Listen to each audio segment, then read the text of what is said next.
कार्यक्रम के प्रायोजक हैं पिताजी स्वर्गीय श्री नागरदास जी टिम्बडिया एवं माताजी स्वर्गीय रीवा बहन जी टिम्बडिया की पुण्य स्मृति में उनकी पुत्र वधू श्रीमती रूपा जी टिम्बडिया एवं परिवार, राजकोट, गुजरात। नमो अरिहंताणम, नमो सिद्धाणम, नमो आयर्याणम, नमो वज्रायाणम, नमो लोये सव्यसाहुणम। ओकारं बिंदु संयुक्तं नित्यं ध्यायन्ति योगिनः, कामदं मोक्षदं चैव ओंकाराय नमो नमः। अविरल शब्द गणो विप्रक्षालित सकल भूतल मलकलंका, मुनिविरुपासित तीर्था सरस्वती हरतु नो दुरितान्। अज्ञानतिमिरान्धानां ज्ञानाञ्जन शलाकया चक्षुरुन्मिलितं येन तस्मै श्रीगुरुवे नमः। श्री परम गुरुवे नमः, परम्पराचार्य गुरुवे नमः। सकल कलुष विध्वंसकं श्रेयसां परिवर्धकं धर्म संबंधकं भव्य जीव मने प्रतिबोधकारकं पुण्य प्रकाशकं पाप प्रणाशकमिदं शास्त्रं श्री संयम प्रकाश नामधेयम्। अस्य मूल ग्रंथकर्तारे श्री सर्वज्ञ देवास्तदुत्तर ग्रंथकर्तारे श्री गणधर देवा प्रति गणधर देवास्तेषां वचनानुसारम् आसाद्य आचार्य श्री कुंद कुंदामनाय आचार्य सूर्य सागरेण विरचितम् श्रोतारे सावधानतया शृण्वन्तु। मंगलम भगवान वीरो मंगलम गौतमो गणी, मंगलम कुंद कुंदाद्यो जैन धर्मोस्तु मंगलम। सर्वमंगल मांगल्यम सर्वकल्याणकारिकम प्रधानम सर्वधर्माणां जैनम जयतु शासनम, जैनम जयतु शासनम। ग्रंथ संयम प्रकाश सामने विराजमान है। पूजन के संदर्भ में चर्चाएं चल रही थी और आज एक नया प्रकरण शुरू कर रहे हैं। अष्ट द्रव्यों की चर्चाएं यहाँ हुई। रात्रि में पूजन करने योग्य नहीं है और पूजन पद्धति में रंच मात्र भी हिंसा नहीं होनी चाहिए। न दीप के बहाने, न धूप के बहाने, न पुष्प के बहाने। ये सब तो बहाने हैं। दीप, धूप, पुष्प अज्ञानी लोगों को अपनी खोटी प्रवृत्तियां और खोटी मान्यताओं के पोषण के लिए ये बहाने मिल जाते हैं। देखिए, ये जो प्रकरण यहाँ चल रहे हैं, इन प्रकरणों में स्पष्ट कह दिया कि जो धर्म होता है वो धर्म तो वीतरागी जिनेंद्र देव, वीतरागी गुरु और वीतरागी शास्त्रों के अवलंबन से होता है। इसलिए जहाँ आरंभ न हो, जहाँ परिग्रह न हो, जहाँ किसी तरह की हिंसा नहीं हो, वहीं धर्म संभव है। इसलिए सर्व प्रकार की हिंसा से ऊपर उठ कर के ही विचार करने योग्य है। इस कहावत के अनुसार, मैंने जो पीछे कहावत कही थी, देखा देखी वाली बात चल रही थी और फिर उसका निषेध कर दिया। देखा देखी धर्म नहीं होता, धर्म पंथ में नहीं होता, धर्म परंपराओं में नहीं होता, धर्म हठाग्रह में नहीं होता। ये सब बातें पीछे हो चुकी थी। कुछ दीपावली आदि पर्व के संदर्भ में भी दीपक जलाने और नहीं जलाने के संदर्भ में कल काफ़ी चर्चाएं हो चुकी है। आज एक और नया विषय शुरू हो रहा है कि पूजन के पश्चात शांति पाठ का विधान आखिर कब से है। पूजन के बाद में शांति पाठ तो होना ही चाहिए ना। शांति पाठ नहीं होना चाहिए क्या? शांति पाठ तो होता ही है, शांति पाठ तो करते ही हैं हम लोग। शांति पाठ तो करना ही चाहिए, बिना शांति पाठ के तो कैसे पूजन होगी पूरी। तो ये कुछ बातें बड़ी अच्छी है, कुछ अच्छे सुंदर इन्होंने तर्क प्रस्तुत किए हैं। इसमें भी कुछ न कुछ नई बात कहना चाहते हैं। पेज नंबर है 397, 397 नंबर का ये पेज है। पूजन के पश्चात शांति पाठ का विधान कब से है? प्रश्न। अष्ट द्रव्य से जब हम पूजन कर चुकते हैं तो उसके पश्चात शांति पाठ किया जाता है, वह शांतिनाथ स्वामी का स्मरण है। प्रश्न है, शांतिनाथ मुख शशिउनहारी, शील गुण व्रत संयम धारी। और फिर आगे चल करके पंचम चक्रवर्ती पदधारी, सोलम तीर्थंकर सुखकारी। माने पंचम चक्रवर्ती, 16वें तीर्थंकर, इतना स्पष्ट कह करके शांति पाठ के अंदर बिल्कुल स्पेसिफिक 16वें तीर्थंकर शांतिनाथ भगवान की ही चर्चा चल रही है, यह बात स्पष्ट हो जाती है। पुराने शांति पाठ की चर्चा कर रहे हैं, जो शांति पाठ पूरे समाज में एक स्वर से गाया जाता है, बोला जाता है। मैं और यदि बात कहूँ तो मैं पिछले 20 सालों से देख रहा हूँ, 25 साल 30 साल से देख रहा हूँ, उससे पहले नहीं होता था। आजकल तीये की बैठक के अवसर पर भी ये शांति पाठ की परंपरा चल गई, 100% परंपरा हो गई जगह जगह पर। आपके बाहर अलग अलग नगरों में, अलग अलग प्रांतों में क्या परंपरा है मुझे नहीं मालूम, लेकिन यहाँ अनिवार्य ही हो गया। जैसे कोई शांति पाठ तीये की बैठक का, तीसरे दिन की बैठक का एक अंग बन गया हो, कंपलसरी अंग। समझ में नहीं आता ये क्या चक्कर है। ये शांति पाठ ये नहीं है, बहुत ज़्यादा पुरानी परंपरा, बहुत ज़्यादा पुरानी परंपरा नहीं है। हमें यही समझ में नहीं आ रहा है मरने वाले व्यक्ति से और शांति पाठ का क्या लेना देना है। बोलो, ये पूजन पूरी होने के बाद में, और कई लोग तो इतने नासमझ होते हैं जो उस तीये की बैठक में शांति पाठ बोलते हैं और अंत में बोलने लगेंगे, अक्षर पद मात्रा से दूषित जो कुछ कहा गया मुझसे, क्षमा करो प्रभु सो सब करुणा करी पुनि छुड़ाऊं भव दुख से, हे जग बंधु जिनेश्वर पाऊं तब चरण शरण बलिहारी, मरण समाधि सो दुर्लभ कर्मों का अक्षर। क्या अक्षर पद मात्रा से दूषित जो कुछ कहा? अरे तुमने पूजा ही नहीं करी तो अक्षर पद मात्रा से दूषित का क्या लेना देना है। पूरी पूजन की होती, हीराचंद जी वैद साहब, पूरी पूजन की होती तो अंत में अक्षर पद मात्रा से दूषित जो कुछ कहा गया उसके बारे में क्षमा करने की बात समझ में आती थी। अब पूजन तो की नहीं तुमने और अक्षर पद मात्रा से दूषित चालू हो गया, ये समझ में नहीं आ रही क्या चक्कर है। और ऐसा समझते हैं शांति पाठ यदि अपन नहीं पढ़ेंगे तीये की बैठक में तो फिर तो मरने वाले की आत्मा को शांति कैसे मिलेगी। मरने वाले की आत्मा की शांति के लिए तो शांति पाठ पढ़ना ही पड़ेगा भाई साहब। अजब हो गया। तो फिर पूजन के साथ में कैसे लगा दिया तुमने? वो पूजन के पद्धति के अंतर्गत आता है कि मरने वाले से संबंधित है, कुछ ठिकाना नहीं है। मैं फिर वही लाइन दोहराना चाहूँगा, कुछ सुधि बुद्धि नाही रही है, मिथ्यामति छाए गई है।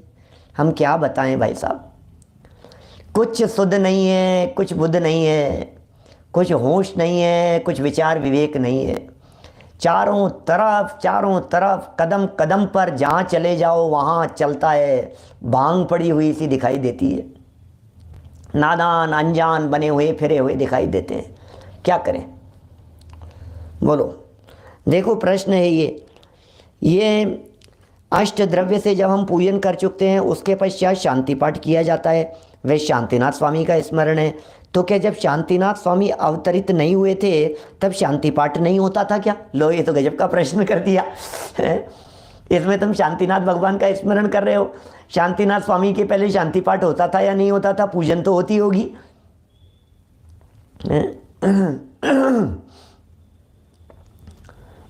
जिग्नेश भाई इधर तो बहुत चलता है और आज से नहीं, कोई 10-20 साल से, 15-20 साल से, 25 साल से देख रहे हैं ये चीज़ धीरे धीरे करके। और अब वो इतना कंपलसरी हो गया कि शांति पाठ नहीं बोला तो इसका मतलब बैठक ही नहीं हुई, ऐसा समझ लिया। कितना गजब का प्रश्न है। प्रश्न में दम दिखाई दे रहा है हमारे को कि यदि वो शांतिनाथ भगवान का स्मरण हो उस शांति पाठ में, उससे संबंधित हो, तो शांतिनाथ भगवान के पहले क्या होता होगा, ये विचारणीय बात है। क्या शांतिनाथ भगवान के पहले ये नहीं होता होगा? मैं जब नए चक्र वगैरह पढ़ाता हूँ तो मैं ये बात ज़रूर पूछता हूँ कि कौन सा नए चक्र पढ़ने से सम्यक दर्शन होगा। तो फिर उन्हें कैसे हुआ जिन्होंने नए चक्र लिखा, फिर उससे पहले कैसे हो जाता। मैं कई बार जब श्रुत पंचमी वगैरह के अवसरों पर चर्चा करता हूँ तब मैं ये बात जरूर कहता हूँ कि बतलाइए, यदि ये शास्त्र पढ़ने का नाम यदि स्वाध्याय है, ग्रंथ खोल करके पढ़ने का नाम यदि स्वाध्याय है, यदि ये माना जाए, तो मेरा ये प्रश्न है कि जब धरसेनाचार्य के निर्देशन में पुष्पदंत भूतबली स्वामी ने पहली बार छठखंडागम ग्रंथ लिखना प्रारंभ किया, उसके पहले और भगवान महावीर स्वामी के निर्वाण के 683 वर्ष के बीच में ये लगभग 700 वर्ष तक जो कुछ भी चलता रहा, 700 वर्ष लग गए लगभग। उस 700 वर्ष में क्या श्रावक लोग स्वाध्याय नहीं करते होंगे? और करते होंगे तो किताबें तो थी नहीं, यदि करते होंगे तो ग्रंथ तो थे ही नहीं। स्वाध्याय तो श्रावकों का अभिन्न अंग है, फिर मुनिराज कैसे स्वाध्याय करते होंगे? क्योंकि ये तो धरसेनाचार्य ने चलाया ना। पुष्पदंत स्वामी ने सबसे पहले मंगलाचरण के रूप में नमोकार मंत्र लिखा ना, तो फिर स्वाध्याय कैसे करते होंगे? ये हमेशा कहता हूं मैं, जब जब वो चर्चा करता हूं उस प्रसंग में, तो उससे पहले क्या होता होगा। ये बात आज मैं इसलिए कह रहा हूं कि शांतिनाथ भगवान के पहले क्या होता होगा शांति पाठ का। इसका मतलब ग्रंथ खोलने का नाम स्वाध्याय नहीं है, स्वाध्याय तो विचार चिंतन का नाम है। इसका मतलब स्वाध्याय किताब की वाचना का नाम नहीं होता है, स्वाध्याय तो अंतर से होता है। स्वाध्याय तो अंदर अभ्यास का नाम है। स्वाध्याय तो वेद विज्ञान की धारा बराबर अंदर में चलने का नाम है। स्वाध्याय वो होता है स्वाध्याय। अब सारी दुनिया ने पढ़ने को स्वाध्याय क्या रखा है? स्वाध्याय करो साहब, स्वाध्याय करो साहब। अरे आप एकांत में बैठ करके वेद विज्ञान का चिंतन कर रहे हो, इसका नाम भी स्वाध्याय है क्या? शांति से बैठ करके छत पर बैठे हुए हो, आसमान में तारे देख रहे हो, चांद दिखाई दे रहा है आपको, और विचार चिंतन में आप खो गए हैं, इसका नाम भी स्वाध्याय है। ये स्वाध्याय चल रहा है, इसे भी स्वाध्याय कहते हैं। जब आप ये करते हैं, क्या कहेंगे उसे, कर्म के उदय का विचार कर रहे हैं, अरे कैसे पाप कर्म का उदय आ गया है, इसका मतलब वो स्वाध्याय चल रहा है। उसे धर्म ध्यान के वेदों में कहा गया है। जब आप इधर उधर के बारे में विचार कर रहे हैं, क्या लोक के बारे में विचार कर रहे हैं, इसका मतलब वो स्वाध्याय चल रहा है, उसका नाम भी स्वाध्याय है। तो हमने स्वाध्याय को सिर्फ किताबों से जोड़ दिया, हमने स्वाध्याय को सिर्फ पुस्तकों से जोड़ दिया, नहीं भाई, ऐसा नहीं है। आज्ञा विचय, अपाय विचय, विपाक विचय, संस्थान विचय, ये 4 तरह के धर्म ध्यान बतलाए। आज्ञा विचय, अपाय विचय, विपाक विचय और संस्थान विचय। और इसके संदर्भ में गहरी बात कहता हूँ चिंतन की, जो मैंने अभी कही थी ध्यान संगोष्ठी के अंदर कही मैंने, और मैंने ये भी कहा कि आप लोगों के लिए बिल्कुल नई होगी ये बात। प्रथमानुयोग, करणानुयोग, चरणानुयोग और द्रव्यानुयोग के स्वाध्याय का नाम धर्म ध्यान है। 4 अनुयोग के स्वाध्याय का नाम आज्ञा विचय, अपाय विचय, विपाक विचय, संस्थान विचय। बोलो किसका नाम? जब संस्थान विचय नाम के धर्म ध्यान की बात करते हैं तो करणानुयोग का स्वाध्याय है। लोक की रचना कैसी है, संस्थान आकार किस प्रकार का है, यह संस्थान विचय नाम का धर्म ध्यान है। जब विपाक विचय नाम के धर्म ध्यान की बात करते हैं तो प्रथमानुयोग आता है। अरे उसको ऐसा फल मिला, उसको ऐसा फल मिला, विपाक कर्म के उदय का, कैसे कैसे विविध प्रकार के फल उदयों की चर्चा करते हैं, ये प्रथमानुयोग आ गया। आज्ञा विचय की बात करते हैं, आलू में अनंत जीव, सिर्फ आज्ञा से स्वीकार करना, चरणानुयोग आ गया। अपाय उपाय, रत्नत्रय ही उपाय है, ये जहाँ अध्ययन हुआ, ये द्रव्यानुयोग आ गया। आज्ञा विचय चरणानुयोग, अपाय विचय द्रव्यानुयोग, विपाक विचय प्रथमानुयोग, संस्थान विचय करणानुयोग। और ये 4 प्रकार के धर्म ध्यान कहे हैं शास्त्रों में। इसका मतलब चारों अनुयोगों के ग्रंथ में से आप किसी का भी चिंतन मनन करो, गहराई से अभ्यास करो, चिंतन करो, खूब गहराई से उसका घोलन करो, मंथन करो, बोले धर्म ध्यान चल रहा है, इसका नाम धर्म ध्यान है। कौन जाने कैसे धर्म ध्यान कहेंगे एडवोकेट साहब दौसा से, बोलो क्या बातें लिख रहे हैं। लेकिन शांति पाठ तो शांतिनाथ भगवान के पहले तो नहीं होता होगा। जवाब, जिस प्रकार पूजन पाठ का विधान आजकल है वैसे पहले नहीं था। क्या लिख रहे हैं? माने आजकल जिस तरह की पूजन चलती है, आजकल जिस तरह से पूजन पाठ की पद्धति चलती है, आजकल जिस तरह से पूजन पाठ का विधान चलता है, वैसा पहले नहीं चलता था। उस तरह का पूजन विधान, उस तरह की पूजन पद्धति पहले नहीं चला करती थी। तो फिर प्रश्न, तो पहले ज़माने में क्या होता था? प्रश्न तो प्रश्न है। आपने कह दिया कि आजकल जैसा नहीं होता था, तो हमारा प्रश्न है तो फिर पहले ज़माने में क्या होता था? तो जवाब, पहले ज़माने में लोगों को जिनेंद्र भगवान पर पूर्ण श्रद्धा थी। क्या? पहले ज़माने में पूर्ण श्रद्धा थी। वैसी श्रद्धा इस समय नहीं रही। जैसी पहले श्रद्धा थी वैसी अब नहीं रही, जिससे ये बात कही जाती है कि पहले ज़माने में श्रावक लोग भगवान के गुणगान से ही महान विशेष पुण्य का लाभ समझते थे। ये माने पहले पूजन कैसी होती थी? श्रद्धा बहुत है और भगवान का गुणगान, बस हो गई पूजा। ऐसी पूजा होती थी पहले।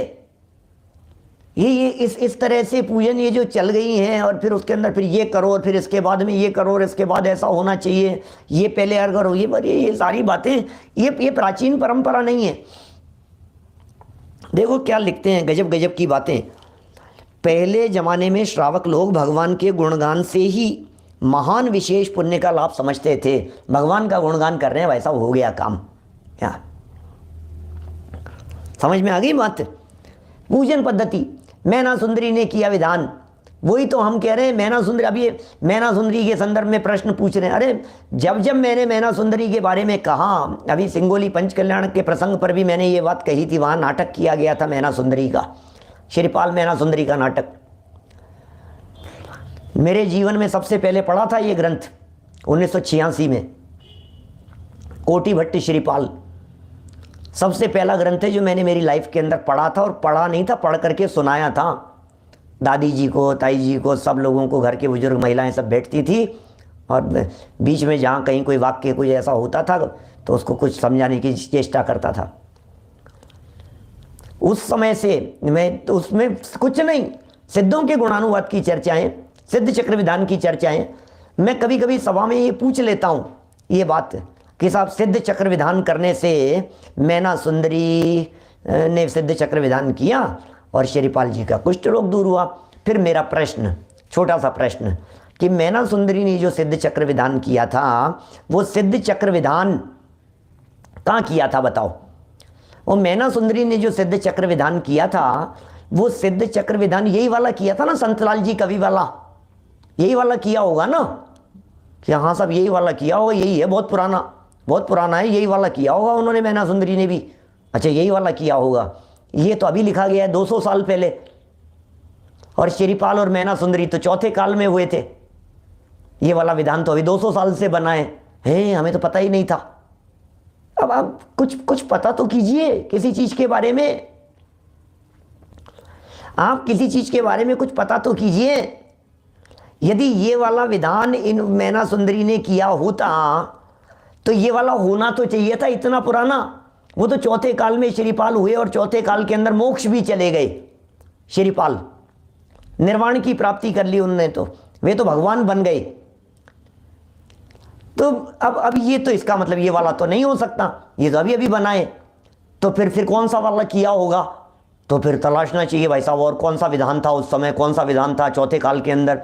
फिर मैं कहूँगा उस चौथे काल के अंदर तो ग्रंथ लिखे ही नहीं जा रहे थे, लिपिबद्ध ही नहीं थे, शास्त्र लेखन की परंपरा ही बहुत बाद में शुरू हुई है। तो फिर कौन सा वाला किया होगा उन्होंने? अरे सिद्धों का गुणानुवाद किया था भाई, सीधी सी बात है, इतना सा अर्थ है, इसके अलावा और कुछ नहीं है। सिद्ध भगवान की स्तुति की थी, सिद्ध भगवान का गुणानुवाद किया था, सिद्धों का स्मरण किया था और सिद्ध स्वरूप को याद किया था, इतना मात्र किया था, इसके अलावा कुछ नहीं। ख्याल में आ गई क्या बात? कोटि भट्ट श्रीपाल, ये बड़ी विचित्र प्रकार की बातें हैं। और गजब की बात कहूं क्या? और गजब की बात कहूं मैं? सुनो जरा, इतनी गजब की बात है भाई साहब कि आप ये कहते हैं कि उससे श्रीपाल का कुष्ठ रोग दूर हुआ था, ठीक है ना? मेरा प्रश्न है, भरी सभा में पूछ सकते हो आप, पूरी सभा हिल जाएगी जब कभी कोई पंडित जी ये बात कह रहे हो ना कि इससे श्रीपाल जी का कुष्ठ रोग दूर हो गया था, सिद्ध चक्र विधान करा करके कोई ये कह रहे हो, मंच से ये बात कह रहे हो कि इससे कुष्ठ रोग दूर हो गया था, आप डॉक्टर संजीव कुमार बोधा का नाम लेकर के ये बात कह सकते हैं कि पंडित जी ने हमें ये कही है। इस पूरे सिद्ध चक्र विधान में संतलाल जी कवि ने 200 साल पहले जो विधान लिखा उसमें एक लाइन श्रीपाल और मैना सुंदरी के लिए नहीं लिखी, नॉट ए सिंगल लाइन। खोल करके दिखाओ जरा, 200 पेज का, 200-250 पेज का सिद्ध चक्र विधान है। कहीं से भी प्रकाशित हुआ हो, किसी भी जगह से प्रकाशित हुआ हो, किसी भी संस्था ने किया हो, कहीं से भी हुआ हो, जरा खोल करके दिखाना। उसमें 200 साल पहले उन्होंने कहीं ये लिखा हो कि भैया इनका कुष्ठ रोग दूर हुआ था क्या? अरे नाम तक नहीं लिखा उन्होंने पूरे विधान में, एक भी जगह पर उन्होंने श्रीपाल का नाम नहीं लिखा। एक जगह आदेश कितना सा शब्द होता है, 300 पेजों में से 3 लाइन नहीं, 3 शब्द नहीं, एक शब्द में कहीं मैना और श्रीपाल शब्द नहीं मिलेगा आपको। पता है कहां मिलेगा? उसके बाद में फल पायो मैना रानी, वो तो कहानी जोड़ दी बाद में लास्ट में, गाते गाते घूमते घूमते, श्री सिद्ध चक्र का पाठ करो तुम ठाठ बाट से प्राणी, फल पायो मैना रानी, जोड़ दिया उसको। अब जोड़ दो तो गाते रहो, क्या गाते हैं? फल पायो फल पायो। विधान में नहीं है कहीं भी, पूजन में नहीं है कहीं भी। इसलिए भैया बातों को समझो। जो बातें कही जाती है ये जैन परंपरा का मार्ग है, ये भगवान की पूजन बीमारियां दूर करने के लिए नहीं की जाती है। ये शांति पाठ घर में शांति के लिए नहीं होता है, क्या ये शांति पाठ इसलिए नहीं होता है। और यदि होता हो तो आप लोग सब करते हो ना, रोजाना पूजन करते समय शांति पाठ, आप लोगों के सबके घर में शांति है ना, सब शांति है ना, सबके घरों में शांति होगी भैया। शांति पाठ तो रोज बोलते हैं, शांति पाठ तो रोज बोलते हैं, शांति तो होनी चाहिए घरों में शांति। तो अरे कैसे होगी भैया? ये शांति पाठ से शांति का कुछ लेना देना नहीं है। और यहां तो शांति पाठ के अंदर शांतिनाथ भगवान की स्तुति की जा रही है। देखिए जरा क्या लिख रहे हैं यहां।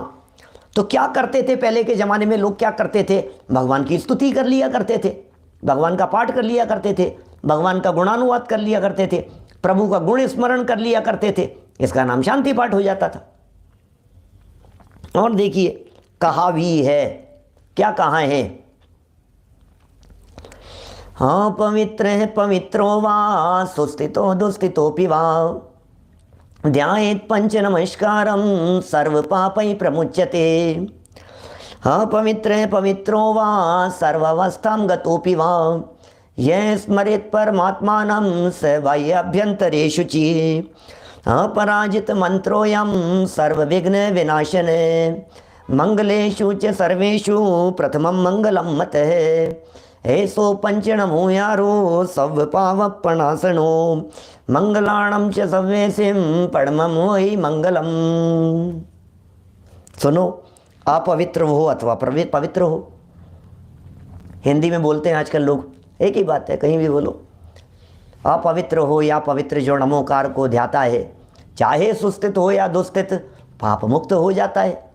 क्या पवित्र हो अथवा अपवित्र हो, सुख रूप हो व दुख रूप हो, जो कोई पंच नमस्कार पद को ध्याता है वह सब पापों से छूट जाता है। सर्व पापई प्रमुच्यते। ध्यायेत् पंच नमस्कारम, ध्यायेत् पंच नमस्कारम। क्या ध्यायेत् पंच नमस्कारम सर्व पापई प्रमुच्यते। ध्यायेत् पंच नमस्कारम सर्व पापई प्रमुच्यते। देखो क्या कह रहे, देखो क्या कह रहे हैं। ये हीराचंद जी भाई साहब, ये अभिनंदन जी भाई साहब, अभय जी भाई साहब, इन्होंने इंद्रध्वज विधान को छोटा किया। सिद्ध चक्र तो हूबहू है। इस कार्यक्रम के प्रायोजक हैं पिताजी स्वर्गीय श्री नागरदास जी टिम्बडिया एवं माताजी स्वर्गीय रीवा बहन जी टिम्बडिया की पुण्य स्मृति में उनकी पुत्र वधू श्रीमती रूपा जी टिम्बडिया एवं परिवार, राजकोट गुजरात।